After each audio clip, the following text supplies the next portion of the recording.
Deixa eu perguntar, vocês querem que faça a correção do exercício? Não precisa? O que vocês acham?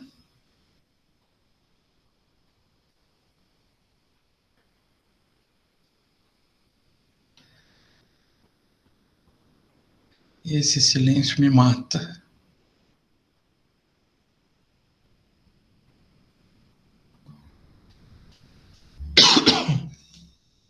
Bom, por mim não precisa. Não sei como está o resto do povo. Vou comentar um pouquinho sobre os detalhes dele só.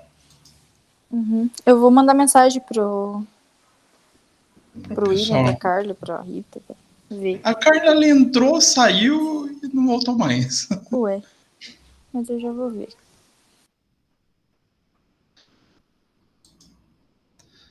Vamos esperar então.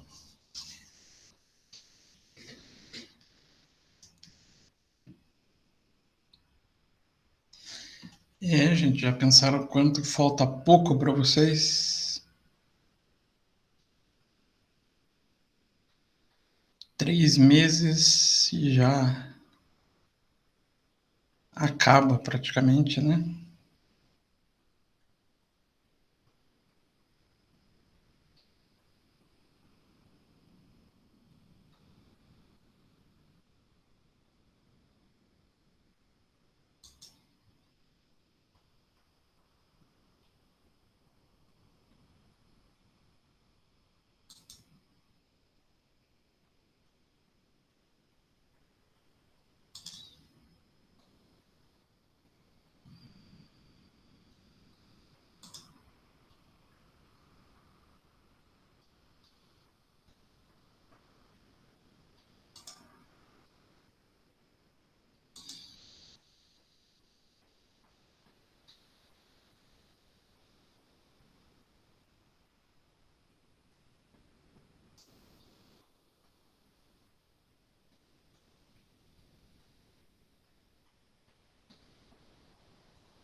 Bom, acho que dá pra gente ir começando, né?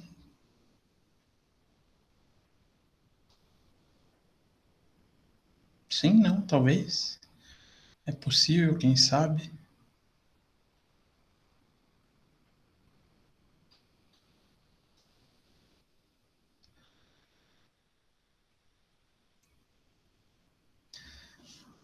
Vocês podem falar comigo, tá? Não paga mais por isso.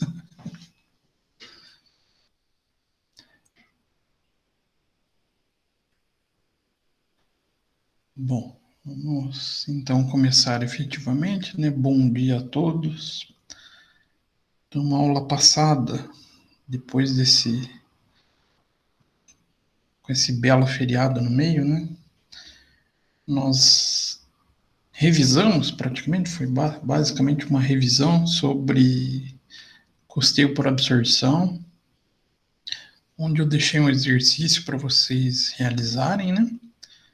E a ideia hoje é passar para a figura de custeio variável e análise da relação custo, volume e lucro. Não sei se vocês chegaram a ver um dos principais assuntos que eu vou focar aqui, que é o ponto de equilíbrio com múltiplos produtos, até porque o ponto de equilíbrio com com o único produto. Vocês devem ter visto bastante na disciplina de análise de custos. Então, eu acabei decidindo mais por esse caminho do múltiplos produtos. Antes, vamos só fazer uns comentários sobre o exercício. O que tinha de diferente ou mais difícil. Que na verdade não era tão difícil, né? Então, tá aqui o primeiro exercício. Primeiro exercício, relativamente simples. Então, a gente só tinha a figura do custo indireto de produção, não tinha discriminado quais eram os valores que compõem esse valor, então ficava mais fácil o cálculo. Basicamente, a gente trabalhava com os itens da produção para encontrar o total dos custos diretos e depois só aplicava o rateio, utilizando mão de obra direta como base desse rateio. Então, os 500 mil sendo rateado pela mão de obra direta. Nada de muito complicado, nada de muito difícil. O segundo exercício trazia toda a relação de produção do período, vendas, um mapa produtivo, basicamente, né? Indicando quanto de matéria-prima ia, quanto de tempo é utilizado em cada matéria-prima e alguns outros detalhes sobre cada linha de produção. Esses dois primeiros, que são a relação dos custos diretos, seriam para a gente encontrar, então, a figura do total gasto, né, do total de gastos diretos em relação ao volume de produção. As demais informações, basicamente, eram informações para rateio. Só. Então, a estrutura básica que a gente encontrava de gastos no período, os dois gastos diretos e mais alguns gastos indiretos e despesas. Então, separando o que são as despesas aqui, a gente tinha plena condições de efetuar o cálculo, né? Ele pedia, então, no exercício, o custo total de cada produto, custo unitário de cada produto. Então, com a figura do custeio, a gente já encontra o produto, a resposta do item A e do B. E depois, lucro bruto, lucro operacional e o estoque final. Aqui a gente acaba encontrando no exercício com a elaboração de uma DRE, uma DR, né, não DRE, uma DR simplificada, né, para fins de gerenciamento. A gente não precisa fazer no padrão bonitinho, aí a gente conseguir encontrar. Eu até tenho o resultado desse exercício, vou abrir para vocês.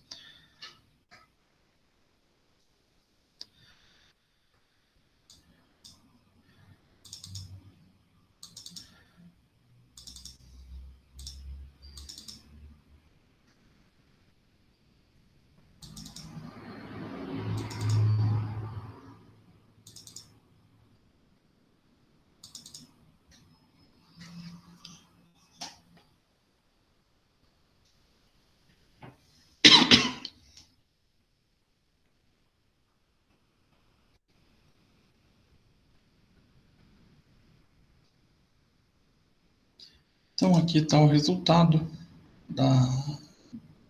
do custeio, fazendo a multiplicação da quantidade de tecido vezes o preço unitário, vezes a quantidade produzida. A gente encontra esses valores.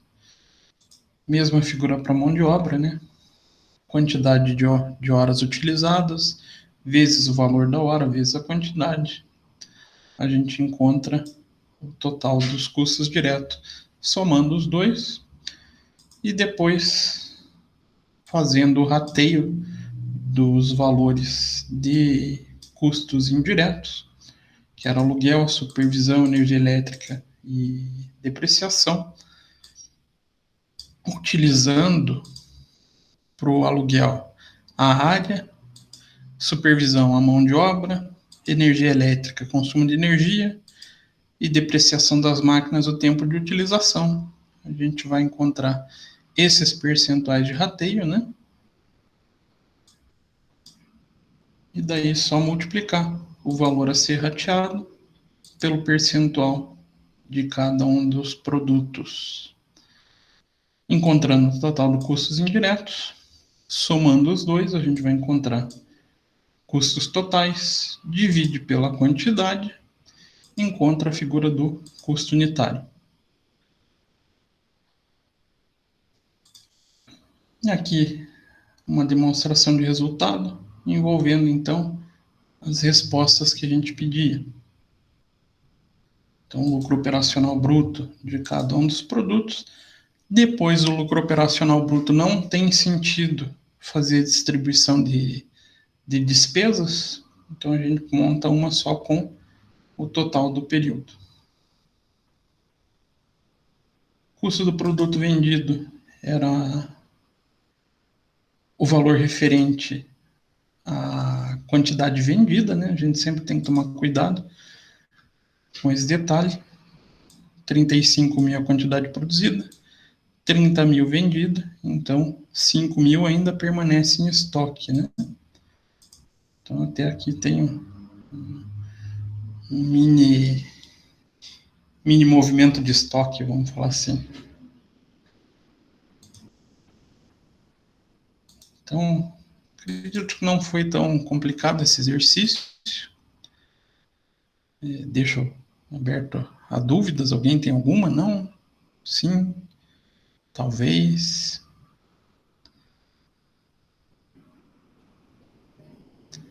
Vocês estão aí? Não? Não? Depois eu vou colocar lá no Ava essa planilhazinha que eu montei só para vocês terem guardado. Caso tenham alguma dúvida e quiserem me perguntar depois, também fica livre. Então vamos para o assunto da aula de hoje. Ajudar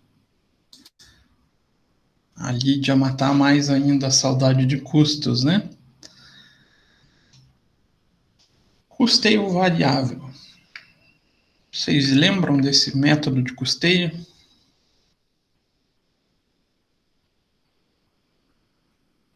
Mais ou menos.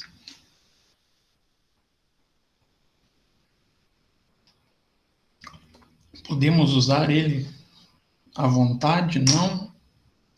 Tem restrições? Não tem?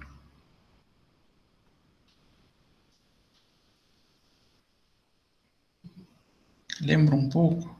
Bom, já é um bom sinal. Ele é um dos principais métodos de custeio utilizado para gestão, né? Ele não tem finalidade financeira, para contabilidade financeira. Ele é utilizado unicamente, ele só pode ser utilizado unicamente como método de custeio para tomada de decisão. Então, para a gente, ele acaba sendo mais útil dentro da contabilidade gerencial do que o próprio custeio por absorção. O custeio por absorção ele é muito bom para a gente fazer a projeção de orçamento, para definição de estratégias voltadas para a gestão do lucro através do orçamento empresarial. O custeio variável não, ele está muito mais ligado à tomada de decisão relativos à área de marketing e de produção, né? Cadê meu marca-texto? Então, o que é o custeio variável? Sistemática de apropriação de custos, que atribui somente aos produtos, somente os custos variáveis. Custos e despesas variáveis, né? Aqui tem outra característica importante que entra a despesa. Então, considerando somente os variáveis, os custos fixos e despesas vão ser tratadas para finalidade ou para fins do produto como uma despesa, ele não vai agregar o valor do produto em si. Então, o custeio variável, o valor do produto, ele vai levar em consideração somente custos e despesas variáveis. Qual que é a característica da despesa variável? Não lembro disso. Ou do custo variável. Tem alguma característica importante que marca eles?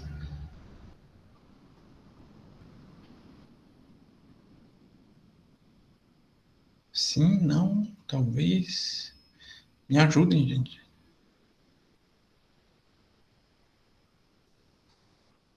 Variam de acordo com a produção. Exatamente isso, Carlos. A variação ocorre de maneira direta ao volume de produção. Então, aumentando ou diminuindo o volume, a consequência em relação a esses custos é que eles também vão aumentar ou diminuir em proporção direta. Então, quais são as principais características do custeio variável? Primeiro, que ele apropria o objeto do custo todos os custos variáveis, sejam eles diretos ou indiretos. Então, o segredo do custeio variável é a identificação da figura dos custos variáveis. Segunda característica, considera custos fixos como despesa do período. Então, não vão compor valores de produto.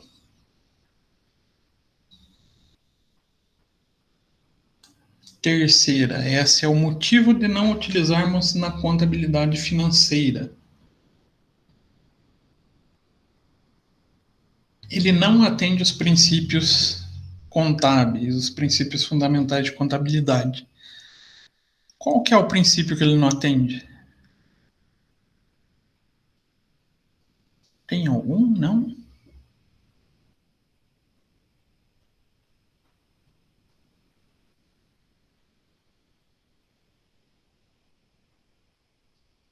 Será que tem? Será que não?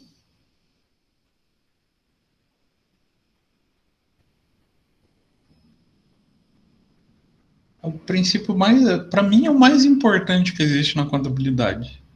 Ele não atende o princípio da competência, né? Ué, mas por que, professor? Por causa desse rapazinho ser considerado como despesa. Uma vez que a gente joga ele para despesa, antes da venda realmente acontecer, a gente vai estar reconhecendo uma despesa fora do exercício que realmente ele ocorre, né? Então vai estar ferindo o princípio da competência. Então ele não atende. O principal para mim, né? O principal princípio contábil que a gente tem. Ele também não é aceito pela legislação fiscal. Por que será que ele não é aceito pela legislação fiscal? Será que é porque ele não atende o princípio da competência?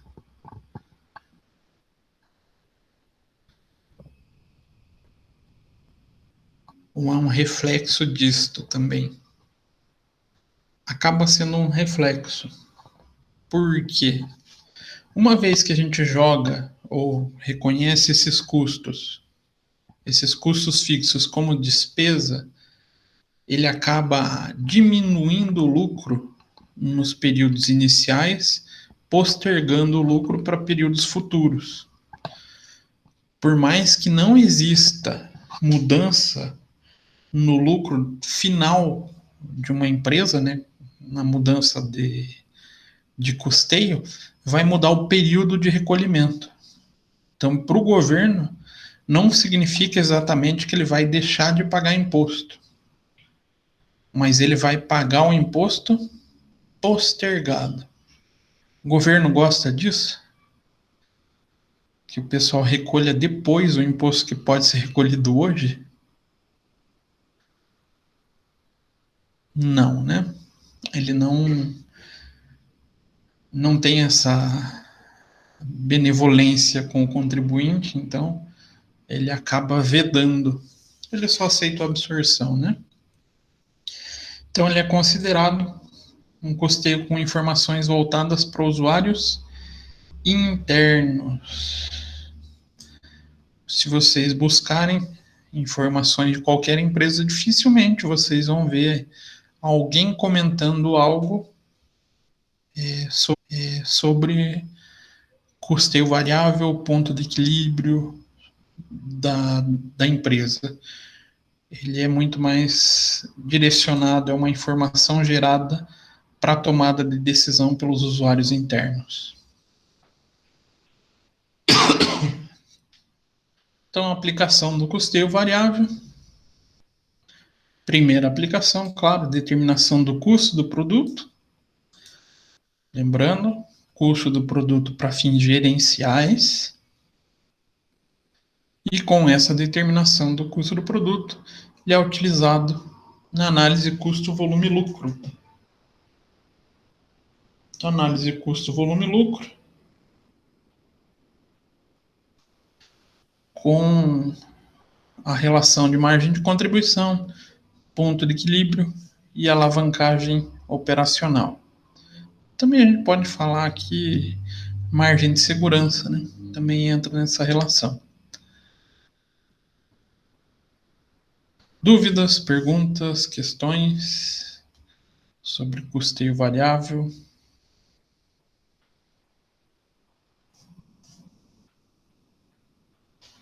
Sim, não, talvez.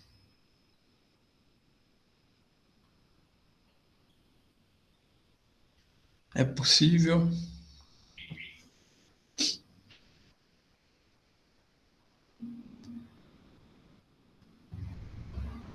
Falem comigo, gente, pelo amor de Deus.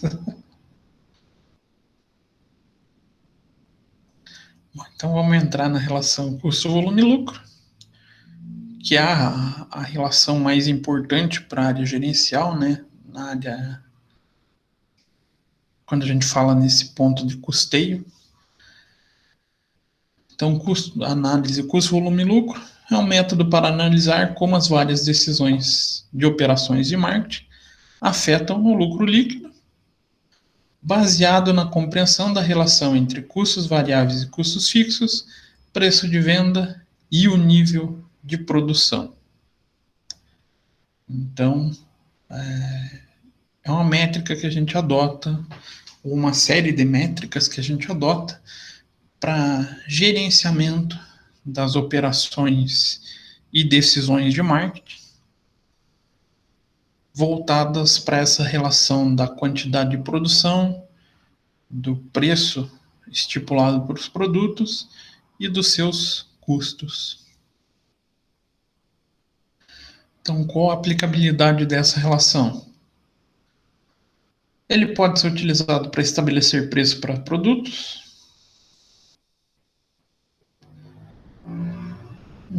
Eu não considero mais, vamos falar assim, a melhor métrica para estabelecer preço de produto, mas pode ser utilizado. Lançamento de novos produtos.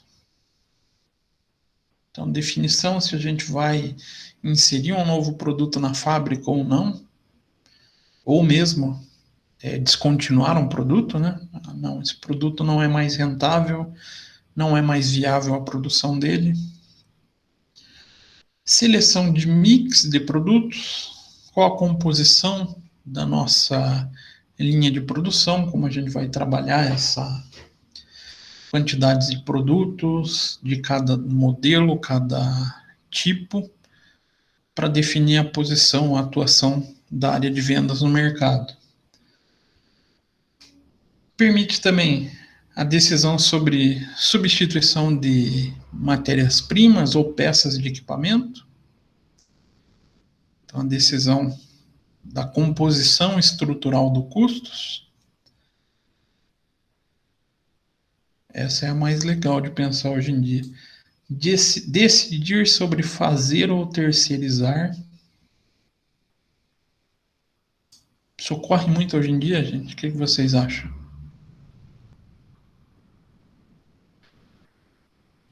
Decidir entre fazer ou terceirizar. O que as indústrias buscam muito hoje em dia? Será que existe uma preocupação entre eu vou produzir ou vou mandar fora do país? Tem algum país que tem essa característica de fazer a produção de outras indústrias?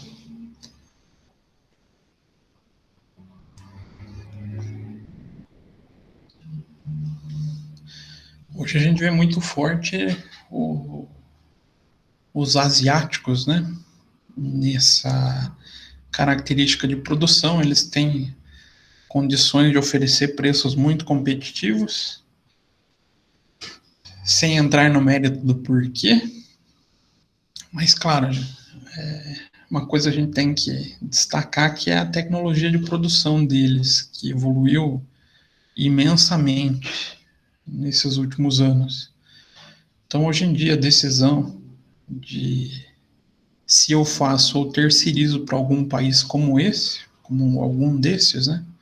O maior exemplo que a gente pode falar é a própria China, né? Não tem como não citar esse exemplo.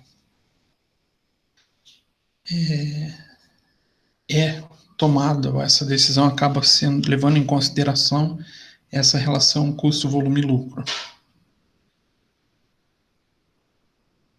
E fazer análises estratégicas, então, envolvendo todos os itens anteriores, sobre como a empresa vai atuar no mercado, como que ela pode se posicionar ou desenhar as suas atividades para os próximos períodos. Ela, então, acaba sendo utilizada como estratégia de ciclo de vida de produto, coisa que hoje em dia é muito mais pensado pelas empresas. Os produtos, com o avanço que a gente tem nas tecnologias, acaba sendo importante esse pensamento, né? Quanto que vai ser o ciclo de vida de um determinado produto e mantendo nesse ciclo de vida, se ele vai dar lucro, vai conseguir retornar um investimento nele ou não. E ele também é usado como ferramenta dentro do custeio-alvo. Aqui a gente vai ver mais para frente, o custeio-alvo não é um sistema de custeio propriamente dito, apesar que a gente põe o nome de custeio-alvo, custeio-meta, ele é uma ferramenta que se utiliza de outros custeios para a determinação de um valor ideal para a produção. Ele também pode ser utilizado como planejamento de produção, uma vez que a gente define mix, lançamentos de produtos, a gente vai conseguir atuar com a definição da melhor estratégia produtiva. Auxilia na definição de descontos e promoções, também levando em consideração muito forte essa figura de mix de produto. Então a gente consegue definir pacotes, estabelecer descontos ou promoções, levando em consideração essa posição de composição de vendas esperado. Também auxilia no posicionamento estratégico, então aquela figura que eu já vinha comentando com vocês, né? Liderança por custos ou diferenciação, como é que a empresa vai se portar no mercado, e possibilita identificar métodos de produção que levem a estruturas mais eficazes. E dentro dessa metodologia a gente tem esses principais elementos a serem pensados, né? margem de contribuição, ponto de equilíbrio, lucro-alvo e alavancagem operacional. O que é a margem de contribuição? Essa eu nem coloquei no slide. O que é a margem de contribuição?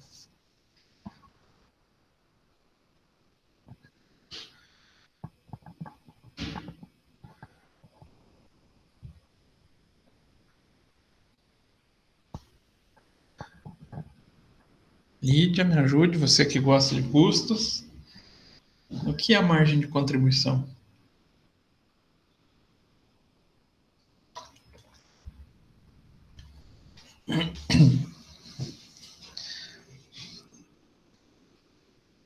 Natan, Carla, Wellington.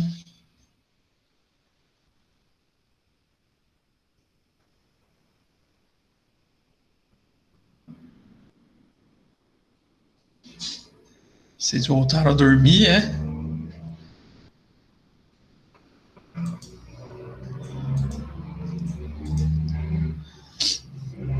Então, o que é a margem de contribuição? É o valor ou o montante que um produto consegue contribuir para o pagamento de, meu, se ficou horrível, custo fixo e despesa fixa. Então, quanto um produto, depois de arcados com seus custos e despesas variáveis, consegue contribuir para o pagamento de custos fixos e despesas fixas. Como calculamos esse cara? Então, a margem de contribuição vai ser igual preço de venda menos... Eita, ficou horrível esse. Menos custo variável menos despesa variável. Então, nosso método de cálculo, margem de contribuição é igual preço de venda menos custo variável menos despesa variável. Encontramos desse modo a margem de contribuição. E ele acaba, ou a margem de contribuição acaba sendo extremamente importante para a figura de cálculos de ponto de equilíbrio. Agora, o que é ponto de equilíbrio?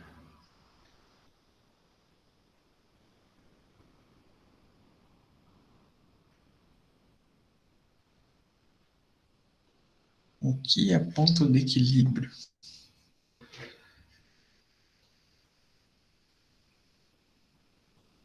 Fiquei na dúvida, o que é ponto de equilíbrio?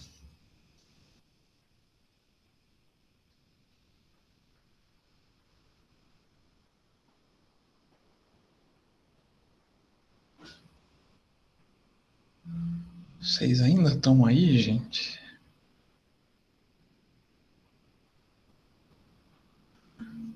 Sim, não, talvez. É possível.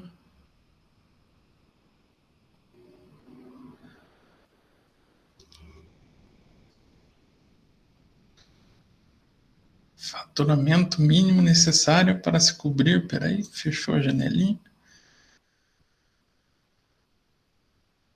Para se cobrir os custos de atividade da empresa. Exatamente isso, Lídia. Faturamento ou quantidade, né?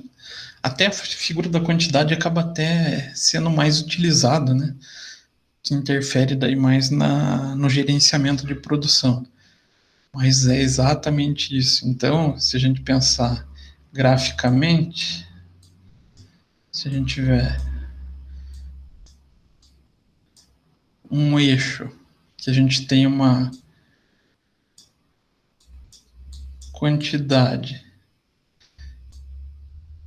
e um eixo valor, seria um momento onde a gente teria os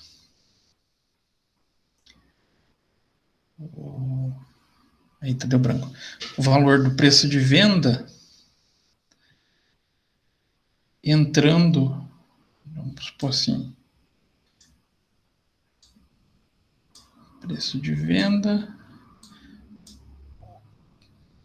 custos totais.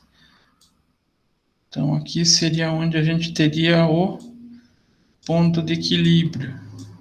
Escrever de vermelho em cima do vermelho não ficou muito bom, né? Mas tudo bem. Onde a gente tem o preço de venda se encontrando com o custo total, indicando que o valor das vendas são exatamente iguais aos custos da empresa. Então, os custos da atividade da empresa. Então, seria o momento onde a gente teria o... Nossa, ficou horrível. Piorou. Hoje, escrever com o mouse não tá uma coisa muito bonita.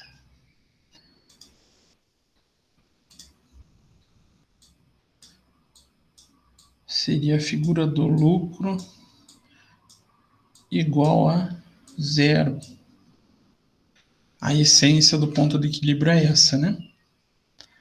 Agora, a gente encontra três equilíbrios, três pontos de equilíbrio.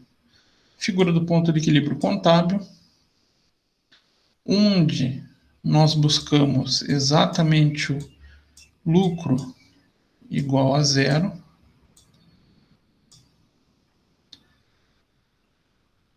Como nós calculamos esse ponto de equilíbrio contábil?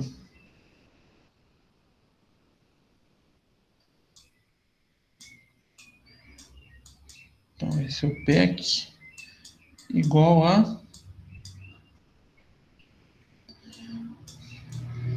custo fixo mais despesa fixa, tudo isso dividido pela margem de contribuição unitária. Então, a figura do volume de vendas para encontrar o lucro zero, a gente utiliza a fórmula do ponto de equilíbrio contábil. Ponto de equilíbrio econômico. O que seria?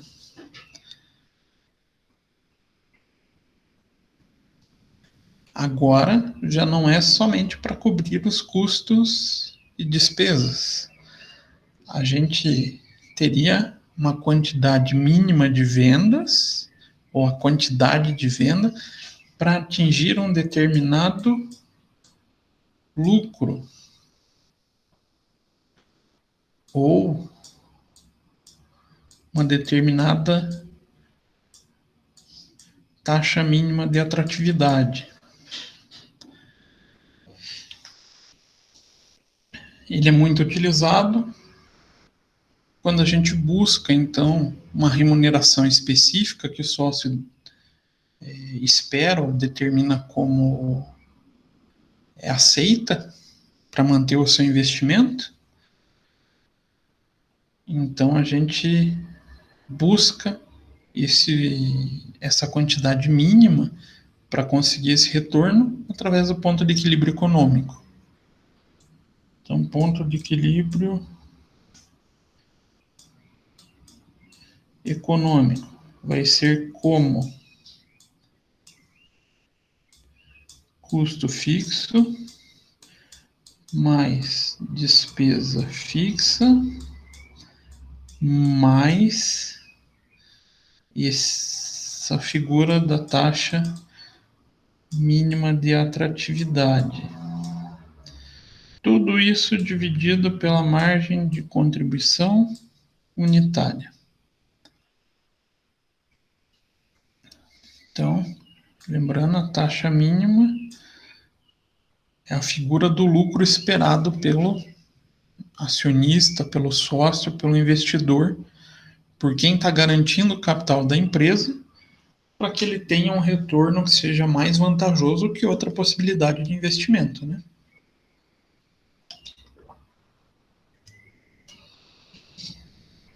E o último ponto de equilíbrio financeiro.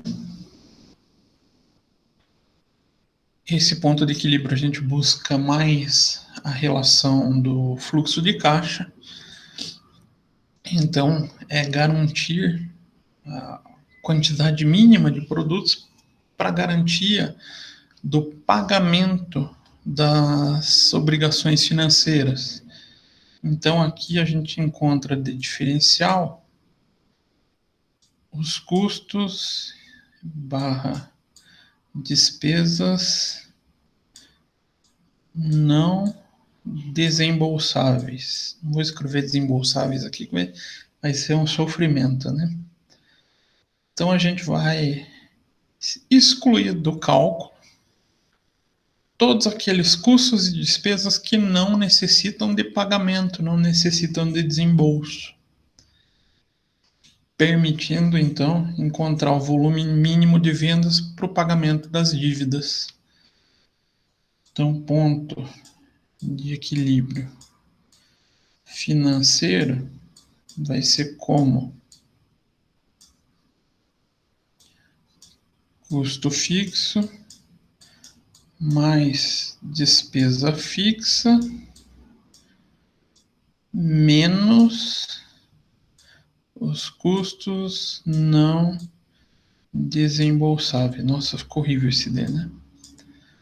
Tudo isso dividido pela margem de contribuição unitária. Aí a gente encontra a quantidade mínima de vendas para o pagamento das despesas. Então, esses são os 3 pontos de equilíbrio que a gente utiliza no dia a dia, a gente mais encontra nos cálculos. Outro fator utilizado na análise de custo, volume e lucro, margem de segurança.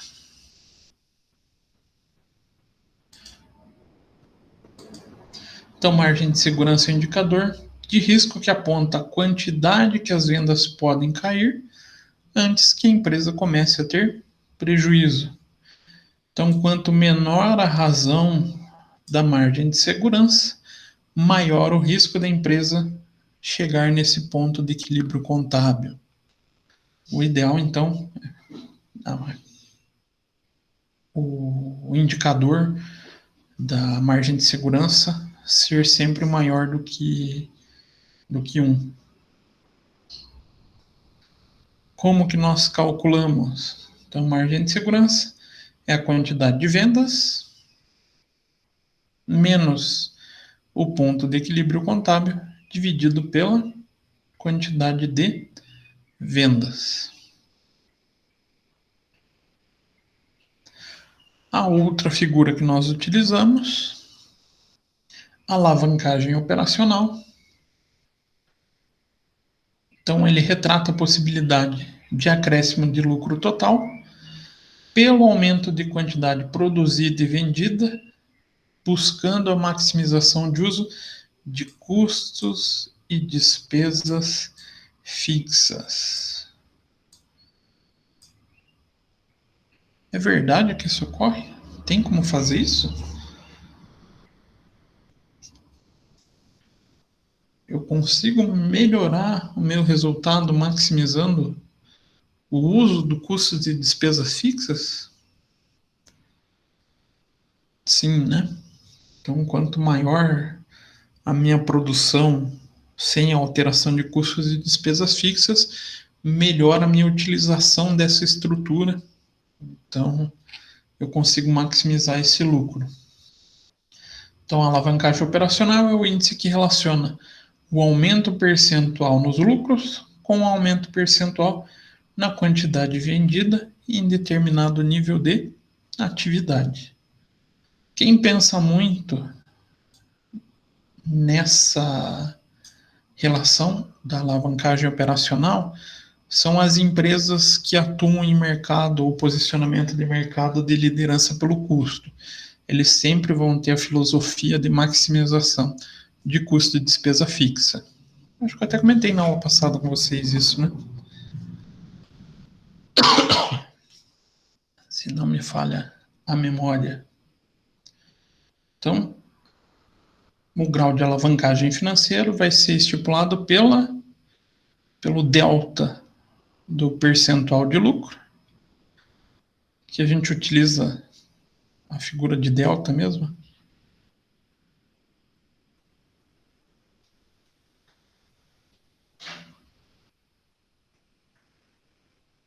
O que é o delta nesses cálculos matemáticos, gente?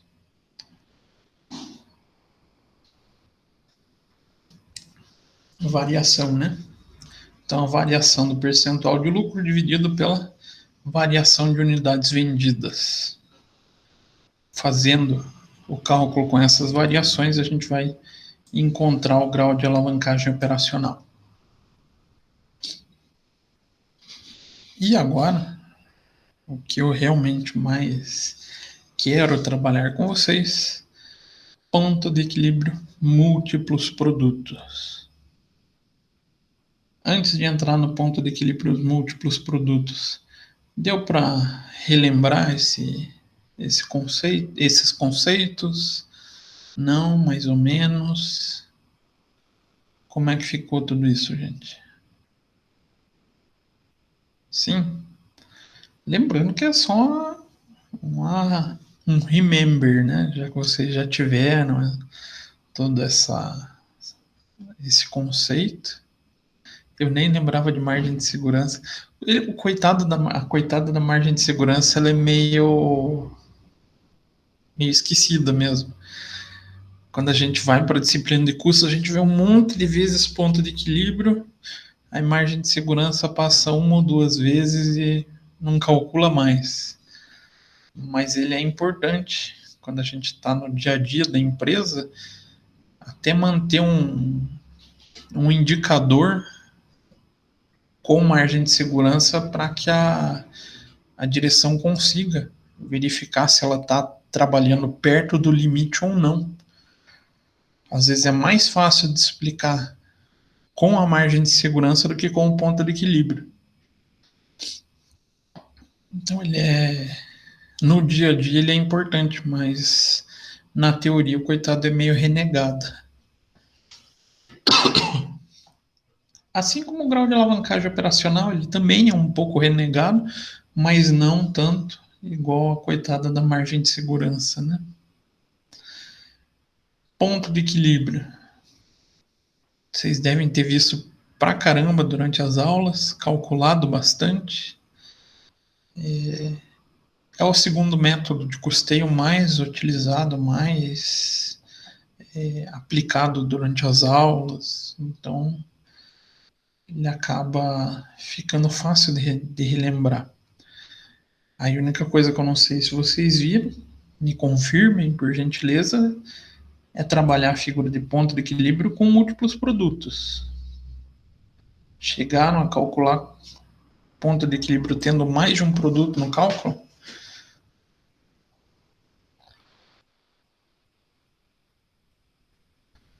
Mais de um produto.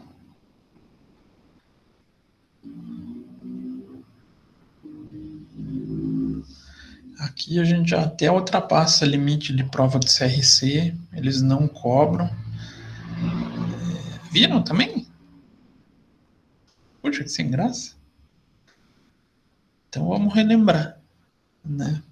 Mas aqui a gente já está num limite onde para CRC eles já nem cobram mais.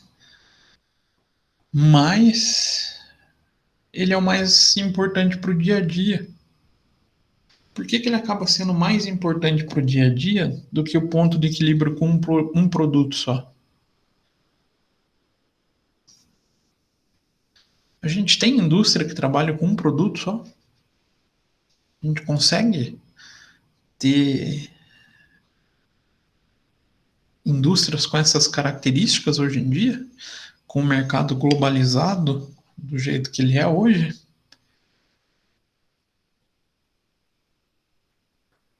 Não tem, né? Se a gente pensar na área mais extrema, que seria a área de commodity, não seria bem uma indústria, né? Mas seria o que a gente poderia ter mais próximo de um único produto, não fica também em um único produto. Vamos pensar quem faz plantio de soja. Será que ele só planta soja? ou ele faz outros plantios para melhor aproveitar a sua estrutura.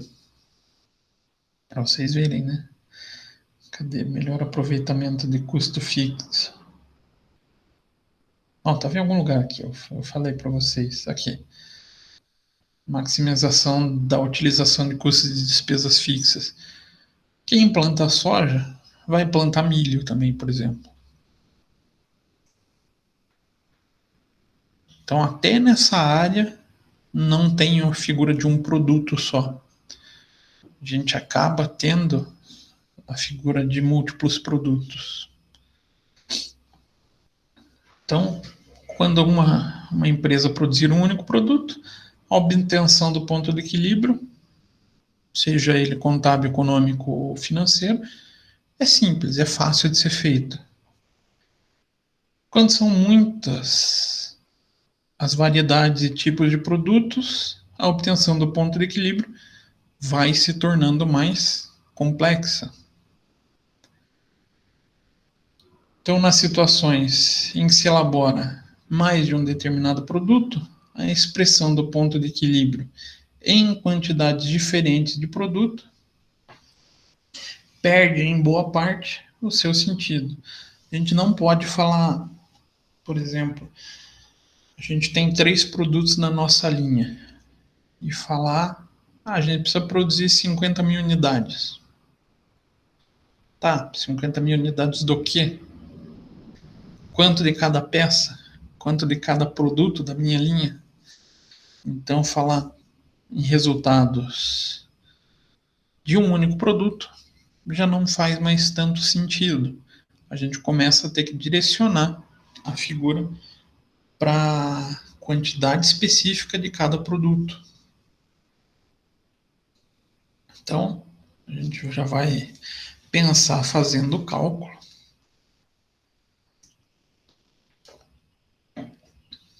Análise do ponto de equilíbrio. Quando há múltiplos produtos, só é possível admitindo-se a combinação de vendas entre eles. Então, a gente tem que fazer uma determinada a determinação de um mix de venda. Então, pegando o nosso exemplo, suponhamos, por exemplo, os seguintes dados da companhia Alfa. Então, ela tem custos fixos mais despesas fixas de 1 milhão. E ela tem em sua linha de produção 3 produtos. Então, produto A, B e C, onde o produto A tem preço de venda de 10, o B, preço de venda de 12, o C, preço de venda de 15. Os custos de despesas variáveis para cada um desses produtos é de 5 para o A, 8 para o B e 8,50 para o C. Com base nisso, a gente já pode encontrar a margem de contribuição. Como que é feito mesmo o cálculo da margem de contribuição? Já me esqueci.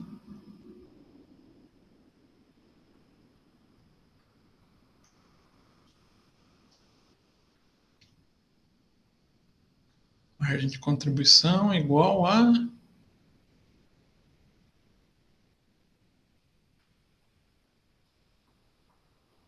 preço de venda menos custo fixo menos despesas fixas. Isso? Ah, isso aí, cara. Preço de venda menos custo fixo, não. Cuidado, gente. A Carla foi induzida pelo meu erro. Mudo o CF para CV. Então, preço de venda menos custo variável menos despesa variável. Só escrever aqui. Então, margem de contribuição igual a preço de venda menos custo variável menos despesa variável. Então, se a gente fizer esse cálculo, preço de venda menos custo de despesa variável, 10 menos 5, margem de contribuição de 5. 12 menos 8, margem de contribuição de 4. E 15 menos 8,50, margem de contribuição de 6,50. Fiz de propósito. E eu estava fazendo de propósito. O que representa esse 5? É quanto que cada unidade do produto A vai contribuir para o pagamento de custos e despesas fixas. Então, cada unidade do produto A vai contribuir com R$5, cada unidade do B contribui com R$4 e cada unidade do C contribui com R$6,50.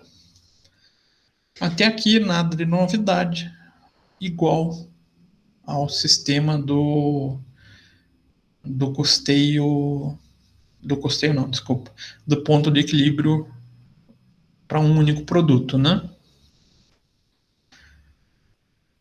E levantamento junto com a área de marketing, a gente conseguiu determinar que o produto A tem uma participação nas vendas de 50%.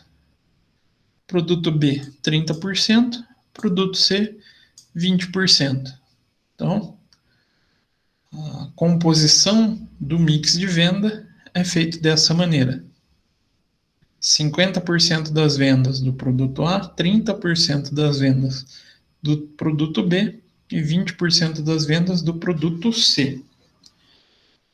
Essa informação ela acaba sendo extremamente importante para a determinação desse ponto de equilíbrio múltiplos produtos.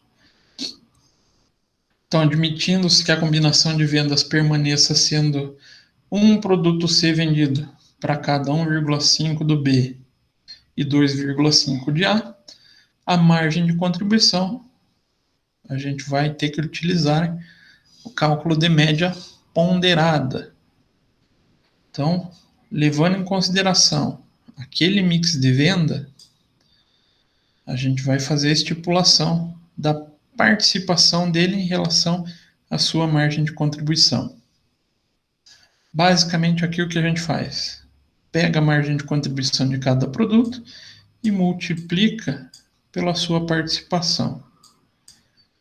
Vai encontrar a média ponderada dessa participação. Então, 5 vezes 50%, 2,50. 4 vezes 30%, 1,20. E 6,50 vezes 20% vai dar 1,30. Faltou uma vírgula aqui. Feito isso, a soma dessas médias ponderadas vai trazer o quê? A margem de contribuição do mix. Nossa, ficou horrível. Apaga.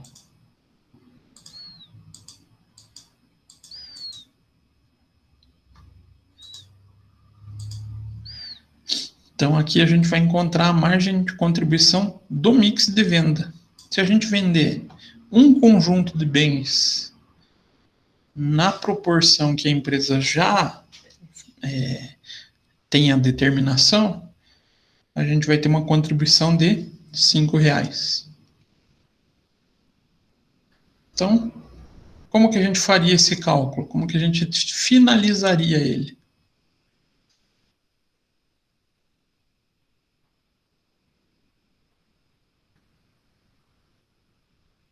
Quanto que seria o ponto de equilíbrio em conjunto? Vamos tentar pegar uma caneta aqui de volta.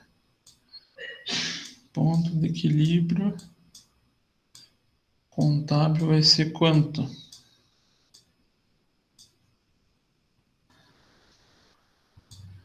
1 milhão, né?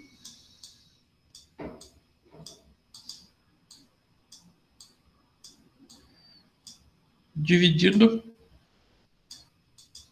pelos R$5. Então a gente passa a fazer divisão pelo mix, pela margem de contribuição do mix de venda. 1 milhão divididos por 5 mil dá quanto? 200?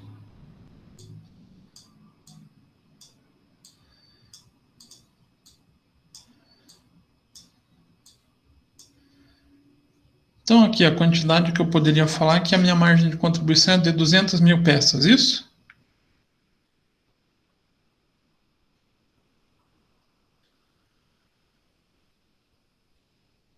Sim, não, talvez. É possível, quem sabe.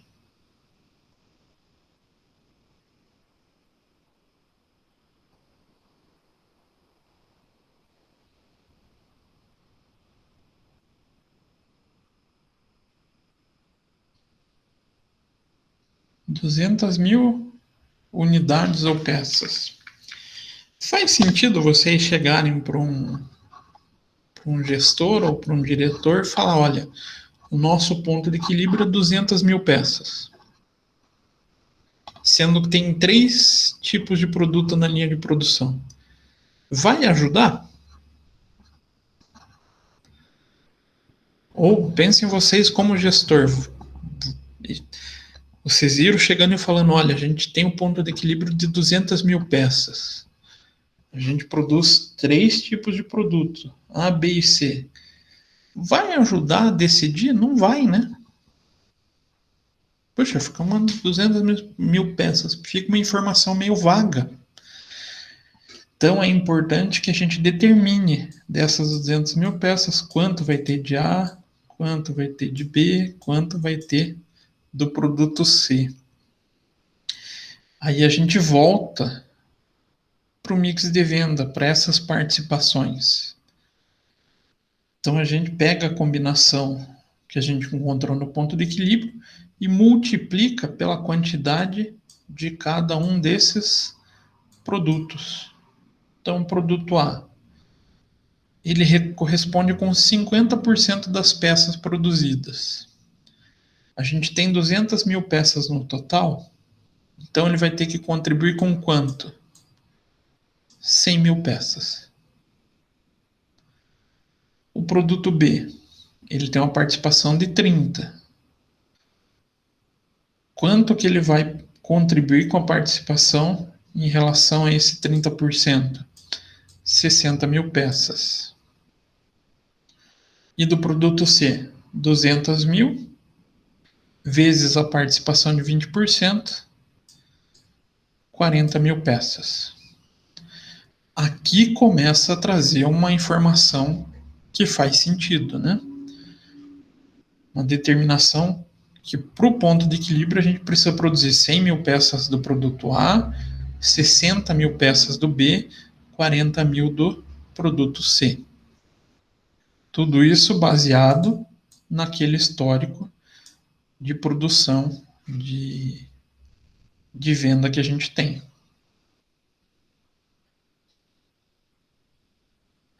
A gente pode fazer o mesmo cálculo levando em consideração um retorno econômico. Então, fazer o ponto de equilíbrio econômico.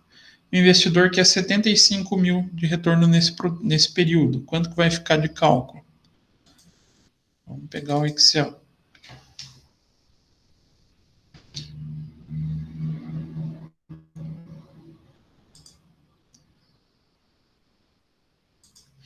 Então, nosso ponto de equilíbrio econômico. A gente tem 1 milhão de custos e despesas fixas, né? E um retorno de 75 mil. A gente vai fazer a soma dele. Custos de despesas fixas, mais o retorno esperado. Tudo isso dividido. Cuidado como é que você precisa pôr parênteses, né? Tudo isso dividido por 5. Então a gente passa a precisar de 215 mil peças. quantas peças do A, quantas peças do B, quantas peças do C. Então, A é 50%, o B 30%, e o C 20%. Então, só fazer a multiplicação, 215 mil vezes 50%. Preciso de 107.500 unidades. Produto B, 215 mil vezes 30%, 64.500 unidades.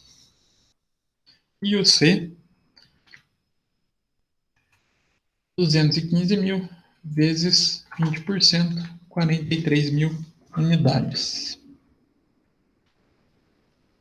Então aqui a gente teria a quantidade de peças de cada tipo de produto para a gente atingir o ponto de equilíbrio de 75 mil. Então,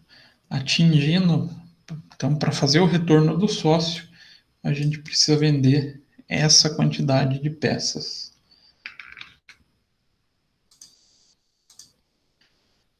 E, considerando aqui um ponto de equilíbrio financeiro, a gente tem depreciação, 15 mil, e receita de equivalência patrimonial, 7.500. Receita não, aqui é despesa, tá, gente? Eu escrevi errado. Então, despesa de equivalência patrimonial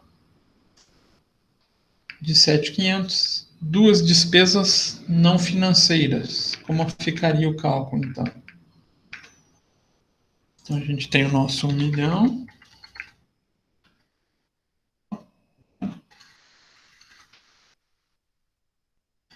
E 15 mil de depreciação mais 7.500 da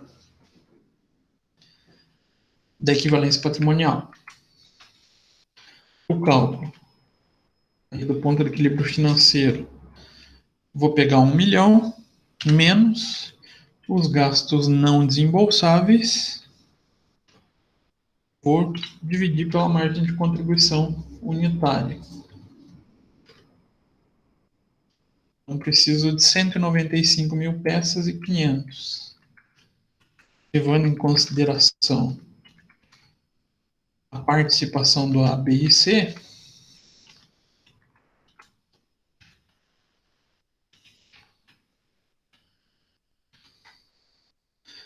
multiplicando pela participação de cada um dos produtos no mix, a gente vai ter 97.750 do produto A, 58.650 do B, 39.100 do produto C. Então a gente acaba encontrando tanto o ponto de equilíbrio econômico, o financeiro e o próprio ponto de equilíbrio contábil, baseando-se então na proporção de vendas. Não tem como pensar em ponto de equilíbrio múltiplos produtos se não tiver uma determinação de um mix de venda, tá?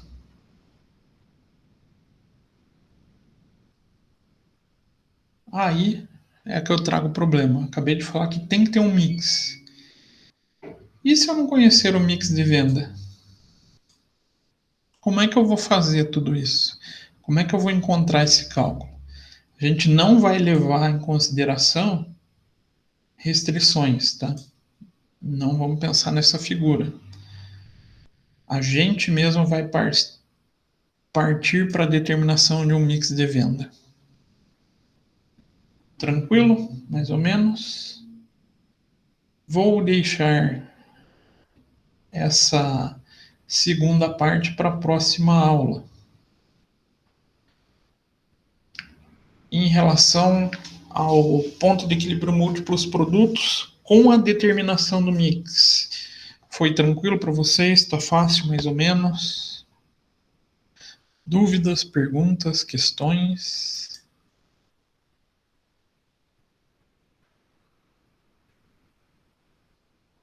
Please, conversem comigo.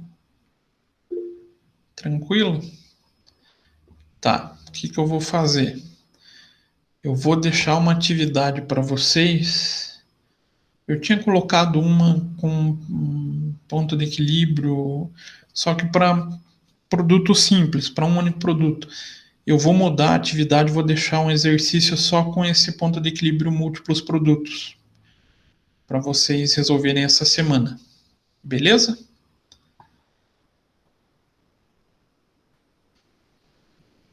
Adoro a participação de vocês. Então tá, gente. Se vocês tiverem dúvidas, vocês podem me procurar por e-mail, por WhatsApp, vocês têm total liberdade.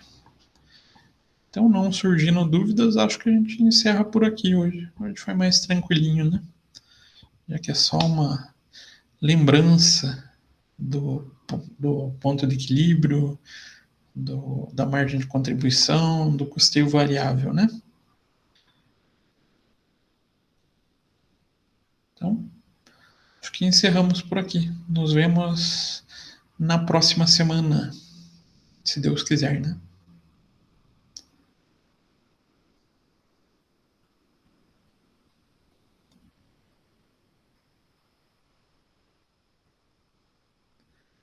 Sintam-se liberados, tá, gente?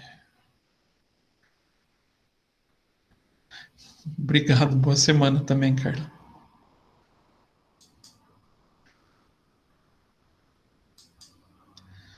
Boa semana, Lídia.